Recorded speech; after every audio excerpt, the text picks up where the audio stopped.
Thank you, Mr. Speaker. Ladies and gentlemen, welcome back. If you're not already, wake up. Do we need to be reminded the words of Patrick Henry that liberty ought to be the direct end of our government? 233 years ago, Patrick Henry spoke at the Virginia Ratifying Convention, and he rightly stated that when the American spirit was in its youth, the language of America was different. Liberty, sir, was the primary object. Now, this American spirit has endured and has been preserved, despite repeated attacks over the years by an increasingly centralized government reaching farther and farther into our lives, and more recently, by a heavily monopolized, woke corporate industry. Vaccine passports, breaching our dams, indoctrinating our youth are all on the agenda. Not to mention borrowing on the credit of generations of Americans who have not even been born yet, chaining them to a lifetime of financial slavery.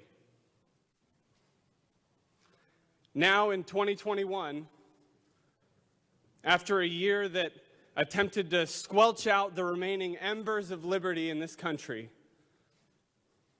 the winds of tyranny have blown on the remnant and ignited a flame that will not be put out. The people are awake, eyes wide open,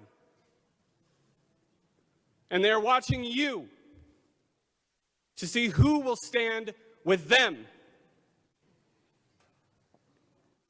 Now is the time to push back, to lay claim to our sovereignty as a state and to the sovereignty of every citizen. And I am confident that if it takes, as Jefferson said, a watering of the tree of liberty with the blood of every tyrant from sea to shining sea, then so be it. The flame is lit. And so I stand here before you today to speak to you and every elected official in this building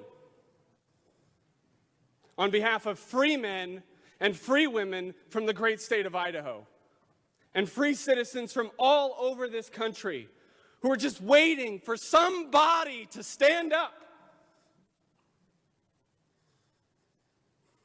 Hear me now.